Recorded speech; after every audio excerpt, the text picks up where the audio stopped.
9 மணிக்கு வந்துட்டா சீக்கிரம் முடிச்சுட்டு போயிடுவாரு. அது சரியா வராதுன்னு அவர் நினைச்சார். முருகன் அவருக்கு அருள் புரிந்து இருக்கிறார், பழனி ஆண்டவர். ஆகவே இன்றைக்கு பழனி ஆண்டவரை தரிசிக்கிற வாய்ப்பு கிடைத்தது. அதை விட என் உயிரின் உயிரான விடுதலை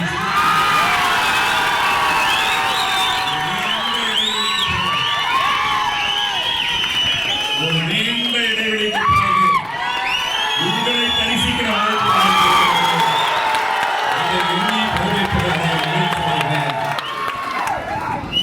நாம் இந்த மண்ணின் மைந்தர்கள், பூர்வீக குடிகள். உழைப்பதற்காக மட்டுமே நாம் பிறக்கவில்லை, ஒடுக்கப்படுவதற்காக மட்டுமே நாம் பிறக்கவில்லை.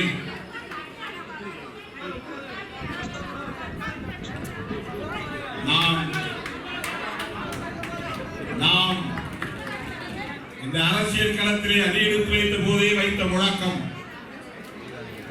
எளிய மக்களை அதிகார வலிமை உள்ளவர்களாக மாற்ற வேண்டும் என்பதுதான். கடைசி மனிதனுக்கு ஜனநாயகம், எளிய மக்களுக்கு அதிகாரம் என்பது. ஆனால் அதை அவர் இலகுவாக எட்டி பிடித்துவிட முடியாது. பத்திரிகையாளர்கள் கேட்டார்கள், எப்ப நீங்க முதலமைச்சராக போறீங்க?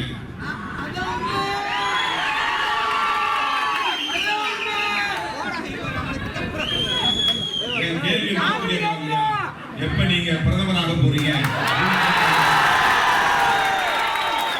எந்த ஒண்ணுதான். ஏன் அப்படி கேட்கக்கூடாது? முதலமைச்சரா பிரதமரா என்பதல்ல,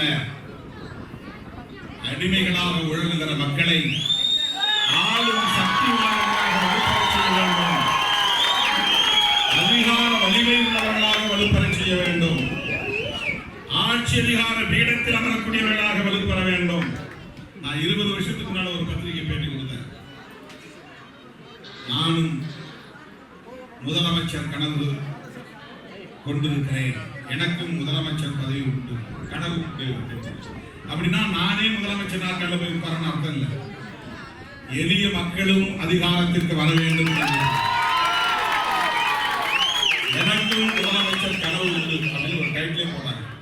அப்போ ஆகவே இன்றைக்கு நாம் முதல் புள்ளியை வைத்திருக்கிறோம். இன்னும் கோலம் போடுறது நிறைய புள்ளிகள் தேவை. ஒரு புள்ளியை வச்சுட்டு ஒரு பெரிய கோலத்தை வாசல் போட முடியாது. வாசல் அடைச்சு ஒரு பெரிய கோலம் போடணும்னா 100கணக்கான புள்ளி வச்சாதான் கோலம் போட முடியும். ஒரு புள்ளியை வச்சுட்டு பெரிய கோலத்தை போட முடியாது. அதை போல அடியெடுத்து வைத்தவுடனே ஆட்சியை கைப்பற்றி விட முடியாது. கட்சி தொடங்காமலே பல பேர் ஆட்சிக்கு வர ஆசைப்படுகிறார். அதுவே நாம் அங்குடம் அங்குடமாக வளர்ந்து வருகிறோம். தவிர்க்க முடியாத அரசியல் சக்தியாக வலுப்பெற்று வருகிறோம். தமிழகத்தின் அரசியல் விதிகளை திருத்தக்கூடிய வலிமை பெற்றவர்களாக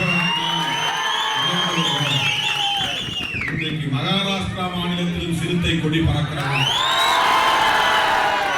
கர்நாடகா, ஆந்திரா, கேரளா, தெலுங்கானா என்று தென்னிந்திய மாநிலங்கள் முழுவதிலும் சிறுத்தை கொடி பறக்கிறது. அப்படி ஒரு நம்பிக்கை நம் மீது மக்களுக்கு உருவாகி இருக்கிறது. அந்த நம்பிக்கையை தக்க வைக்கக்கூடிய வகையிலே நாம் நம்முடைய கட்சியின் கட்டமைப்பை வலுப்படுத்த வேண்டும். அதுக்குதான் இப்ப புதுசா ஒரு சட்டமன்ற தொகுதிக்கு ஒரு மாவட்ட செயலாளர் அறிவிச்சிருக்கோம்.